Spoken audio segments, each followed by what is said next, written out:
Ini bernama Pak Erik Wiryawan sedang mengalami kerugian.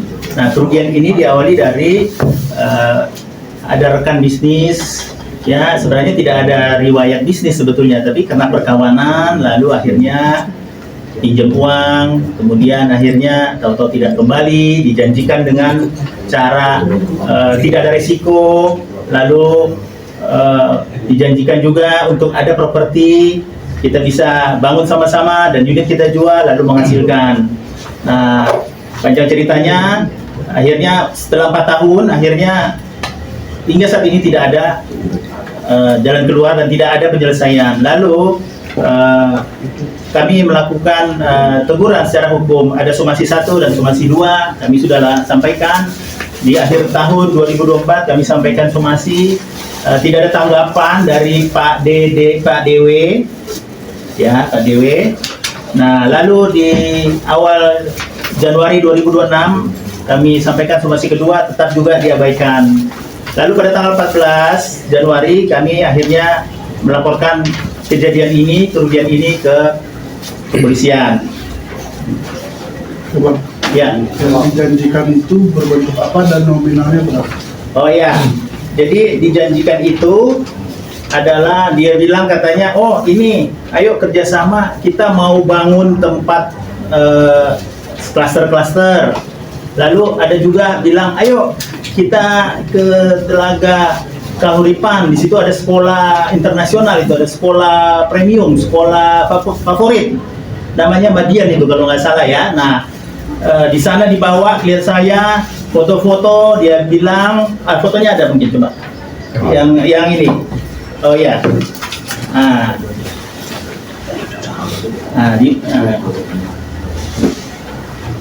ini, jadi ini sekolah terbaik ya, sangat berkualitas ini sekolah. Nah, jadi dikatakan, oh diiming-iming, dibujuk rayu, dia bilang ayo nanti ada proyek nih bisa bangun rumah untuk pos-pos orang tua murid atau ya setengah asrama lah kira-kira begitu ya, kira-kira 15 sampai 20 unit. Nah, jadi dibawalah ke sini. Setelah dibawa supaya yakin nih klien kami nih, supaya yakin ya. Lalu ini juga sama ya di sekolah tersebut ya, di sekolah Madian tadi ya, di daerah Telaga Kahuripan gitu ya. Kalau nggak salah itu berdekatan sama ada sekolah yayasan agama ya Pak ya. Nah, itu bersebelahan. Nah, ini dibawa ke sini. Jadi kira-kira kita duga dia lagi mencari mangsa ya. Siapa yang kira-kira bisa digarap untuk masukkan uang untuk investasi. Nah, ini DW. Ya. Ini yang dilaporkan. Ya, ini yang dilaporkan. Dan memang agak sedikit juga ya, hal agak menurut saya ini hal agak lucu juga ya. Dia tinggal di beberapa tempat. Nah, sementara ini KTP dia sejak 30 tahun yang lalu. Sebelumnya dia tinggal di daerah Season City, Grogol. Lalu pakai alamat mungkin orang tuanya atau mungkin relatifnya ya yang ada di Taman Mini. Nah, ini KTP Taman Mini ini, dekat Taman Mini ini. Nah, sampai 30 tahun masih di sini. Alamat sesuai KTP. Nah, yang menarik lagi, DW itu melibatkan istrinya, namanya ASA. ASA ini pasangan suami istri. Ini klien ya. Pak Erik, ini klien saya nih yang pinggir, ya. Jadi untuk meyakinkan dibawalah keluarga, ya. Nah, tidak cukup sampai di situ, Yang mana tadi? Oh iya. Yang tadi foto keluarga. Oh. Ya.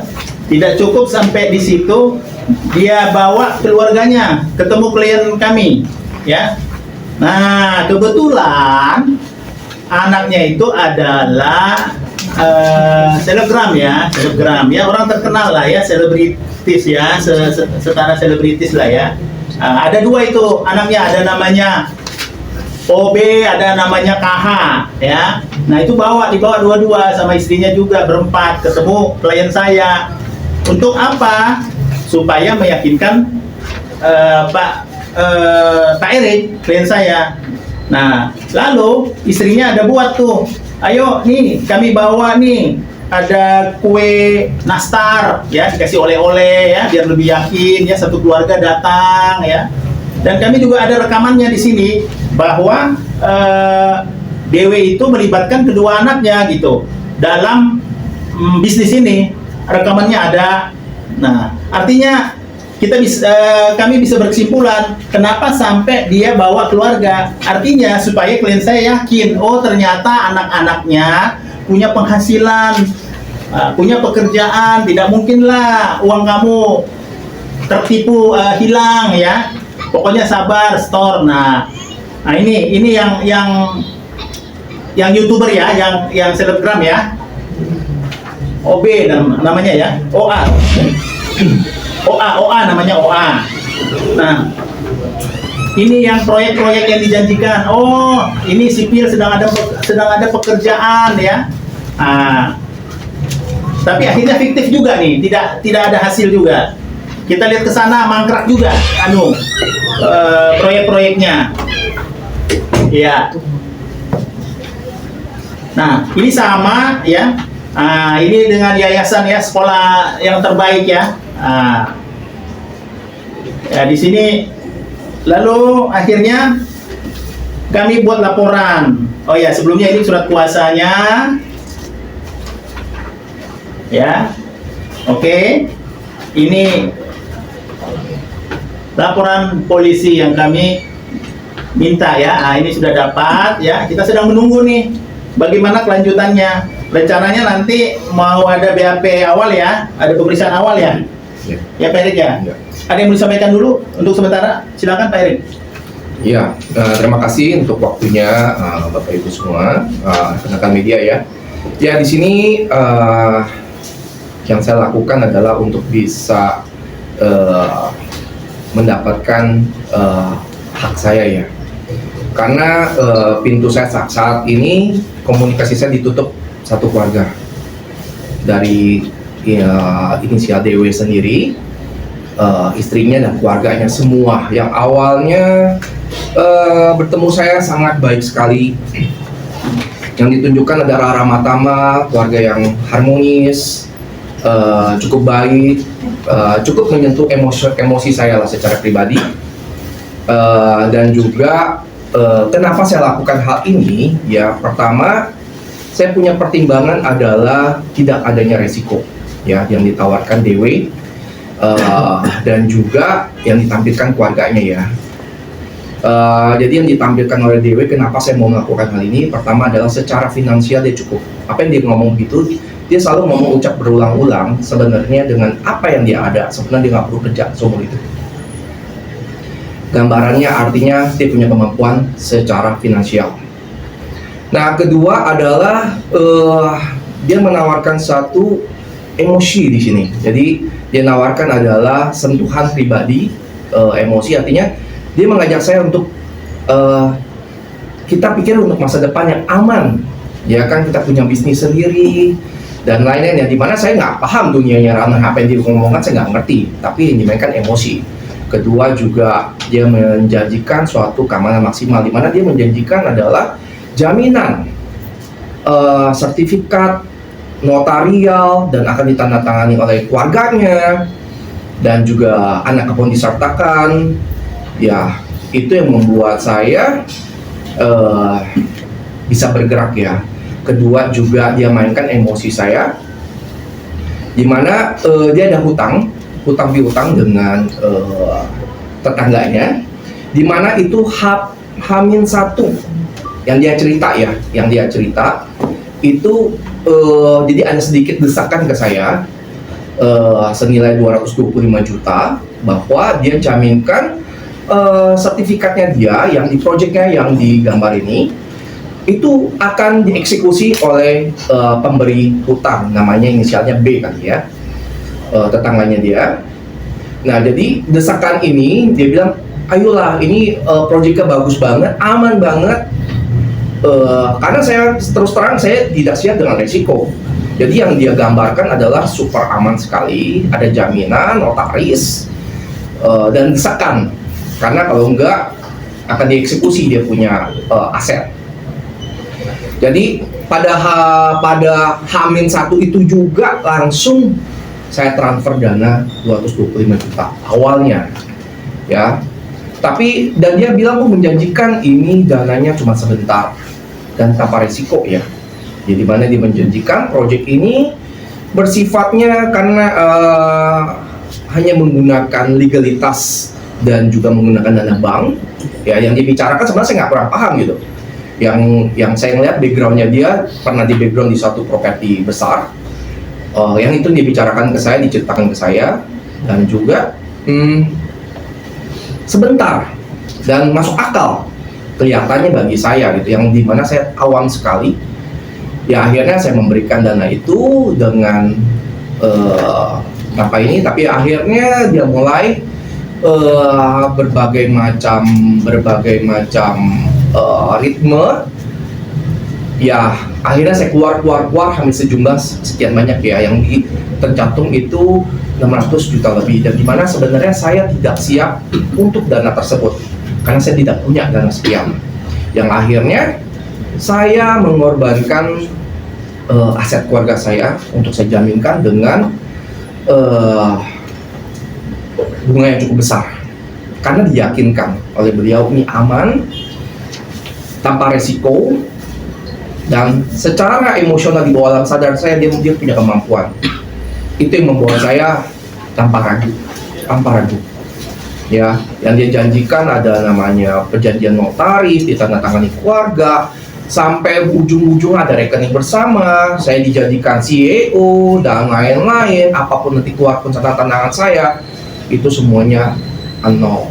Ya, jadi saya terpaksa harus berbicara seperti ini karena komunikasi tutup, dan saya sih berharap ada itikat baik, ya, dan ada realisasi, dan juga keadilan bisa ditegakkan ya, karena posisi saya bukannya waktu ini sebentar, 4 tahun saya sudah cukup untuk komunikasi, mungkin tidak terhitung ya. Saya cukup untuk bolak-balik ke rumah dia, ke daerah Bogor, ya, itu tak terhingga lah mungkin, ya. Dan saya 4 tahun itu benar-benar habis waktu saya, dan sampai saya harus kehilangan aset saya. Itu mungkin sekilas yang saya bisa berikan informasi. Bang Erik, ini ada janji apa sih, misalnya keuntungan berapa persen dari proyek-proyek yang dia tawarkan ke Bang Erik sendiri? Oke, jadi untuk keuntungan ini terus terang ya, cukup menarik ya yang diinformasikan. Saya juga nggak paham ya, dia hitung-hitung, jadi dia ada pakai tenaga profesional. Jadi untuk meyakinkan saya, jadi ada beberapa informasinya dia lah, direktur perusahaan besar, properti besar, inisialnya R, dan juga arsitek ya inisialnya AL lah, ya. Jadi dia pakai tenaga profesional meyakinkan saya, perhitungannya jumlahnya oke sekali, dan dia untung gitu. Jadi dianggap ya dia kasih saya untung sekian gitu. Saya sebenarnya nggak tahu spesifik ya, artinya kayak nominalnya cukup oke ya, masuk di akal. Ya udah, dan sampai terakhir pun dia nambah lagi gitu, karena saya kan janjinya di awal cuma sekian, 225 juta, tapi untuk saya narik di dana berikutnya, dia sampai ada janjikan, itu ada bukti chatnya, dia mau tambahkan saya lagi, kalau dana yang saya keluarkan di luar yang yang saya keluarkan, itu tambahkan 50%, itu ucapan dia sendiri. Tapi sebenarnya dalam posisinya saya mau nggak mau uang saya ke Sandra dan di project ini, tapi ya artinya kesadaran nggak sadar ya, saya tidak terlalu sadar karena saya percaya ucapannya dia dan dengan keamanannya dia yang dibicarakan, itu sih tanpa resiko. Kerugian mencapai 3,5 M itu hitungannya gimana? Nah hitungannya gimana ya? Jadi kerugiannya ada yang saya berikan dananya itu sumbernya bukan dana dingin ya. Ini saya bisa bilang dana panas, di mana ini saya menggadaikan aset saya karena diberikan adalah urgensi. Kalau nggak ini nggak jalan. Nah, sedangkan saya sudah keluar 25 juta juga, itu pun saya melakukan pinjaman, ya. Akhirnya saya menjaminkan properti saya, itu keluar bunganya juga cukup besar. Akhirnya dengan waktu yang dijanjikan cuma 1 bulan dan 3 bulan, akhirnya sampai setahun dan saya kontraknya selesai dan itu kena bunga yang luar biasa. Akhirnya saya nggak kuat, saya harus jual properti saya dengan harga bawah. Berapa dijual? Itu harga realnya sebenarnya sekitar 5-6 miliar. Saya jual sekitar di 2 M-an. So saya kena bunga lagi, itu kurang lebih ada tagihannya. Itu totally saya dengan bunga itu yang saya pinjam itu 1,6 lah. Jadi lumayan besar lah. Jadi kerugian saya dan saya loss di aset saya yang realnya tuh di 5M. Saya karena mau jual cepat, ya tekanan juga luar biasa. Ya karena saya nggak siap dengan resiko ini. Tapi pernah menerima mungkin hasil keuntungan kah dengan kemarin kerjasama itu? Ini menarik sekali ya. Nah, ini yang dia bicarakan project namanya CDA ya. CDA di daerah Talaga Kauripan. Yang dia bicarakan ya bla bla bla bla bla ya. Saya mau dijadikan macam-macam lah ya, itu dia punya, saya nggak paham lah dia punya bicara ini. Ya, realisasinya dia sudah terima uang. Saya dapat informasi bukan dari dia. Dia sudah melakukan penjualan di aset dan di lokasi tersebut.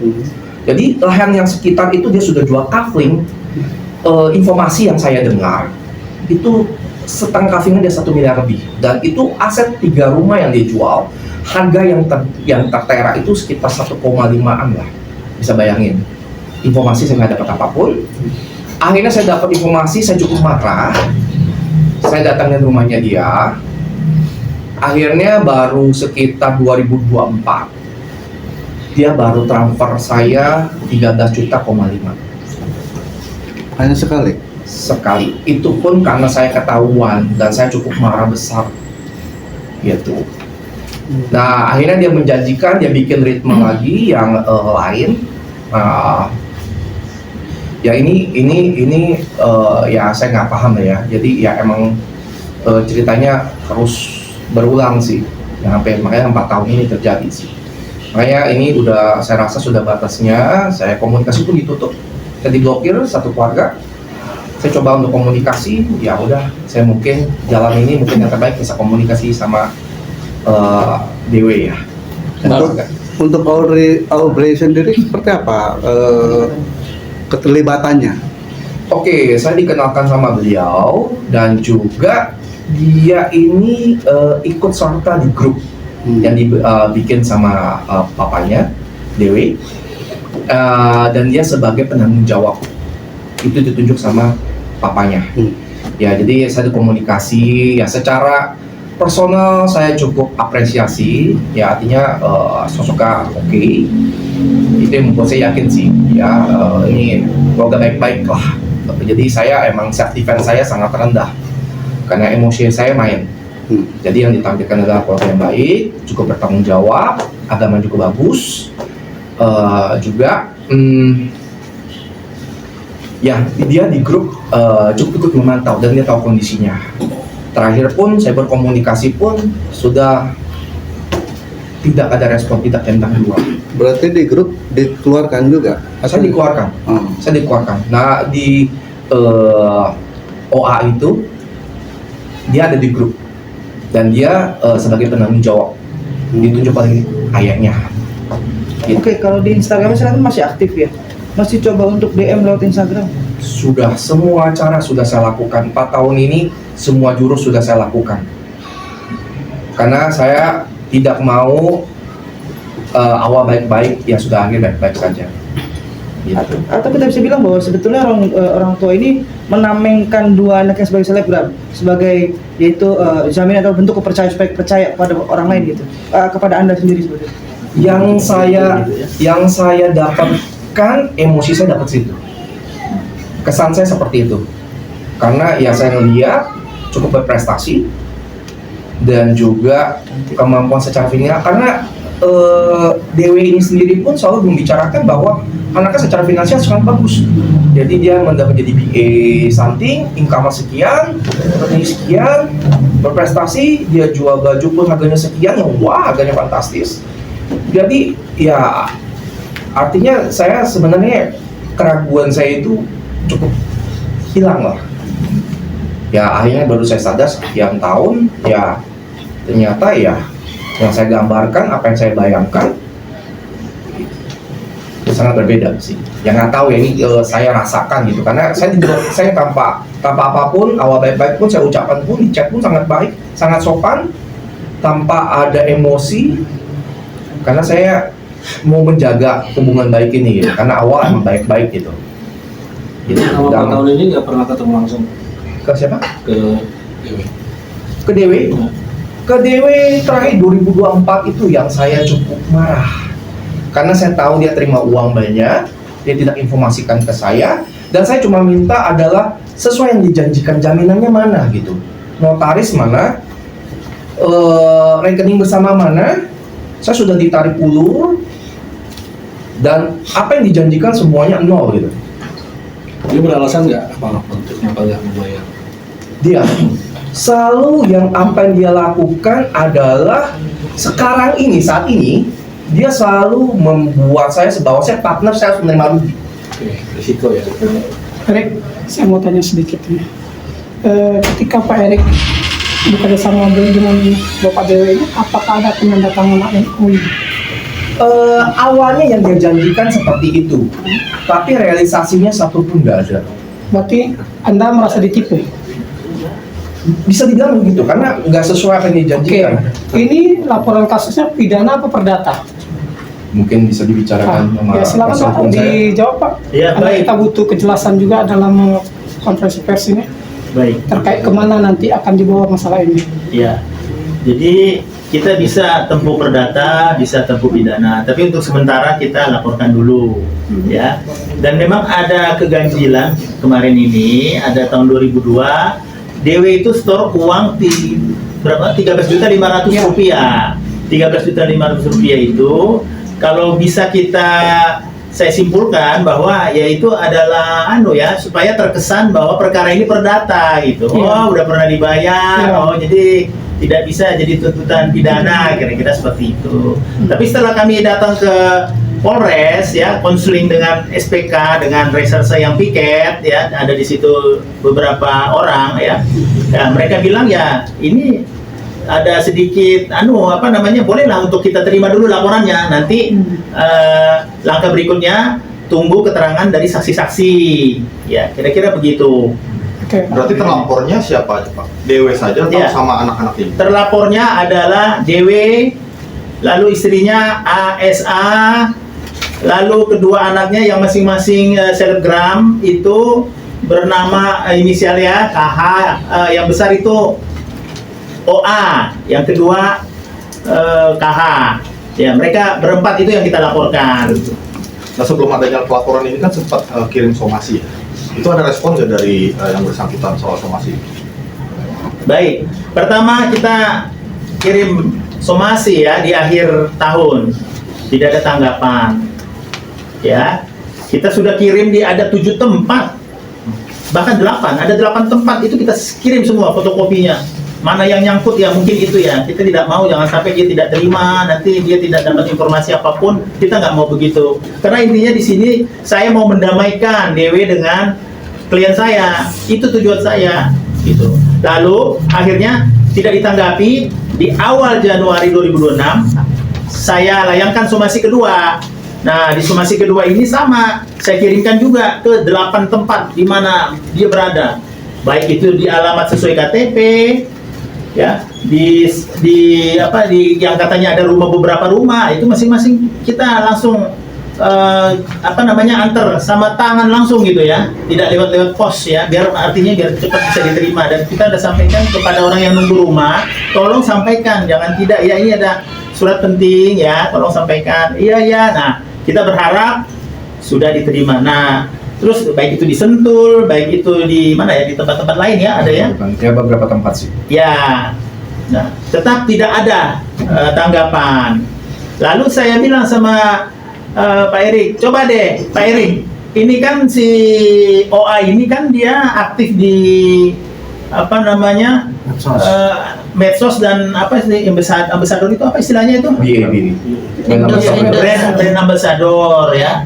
Nah, dia ada beberapa produk, kira-kira ada 38 produk. Nah, kita cari alamatnya di mana itu. Cobalah menyurat ke sana, ke OA. Menyurat isinya apa? Halo OA, saya ini Pak Erik loh, kan yang pernah kita ketemu. Tolong dong nomor saya apa? Papa sama Mama hubungi saya. Nah, jadi sampai kita kehilangan akal bagaimana caranya nih mau ketemu. Ya udah, akhirnya di mana produk-produk yang kita lihat ya di situ kita minta tolong gitu sama perusahaan itu. Nah, sambutannya juga bagus ya, termasuk ke sekolahan dulu OA sekolah, Sikaha sekolah. Nah, kita juga sudah sampaikan ke situ dan kita minta bantuan kepada ketua yayasan kemarin, cuma karena sibuk dia tidak bisa terima kita, mungkin di lain kesempatan. Nah, rencana saya mau buat surat, mau tanya apakah betul ada MOU, ada kerjasama, ada PKS, perjanjian kerjasama suratnya, sampai DW ini mau bangun 15 apa 20 unit rumah yang katanya mau dijadikan asrama atau tempat mungkin orang tua murid atau apa seperti kos-kos begitu.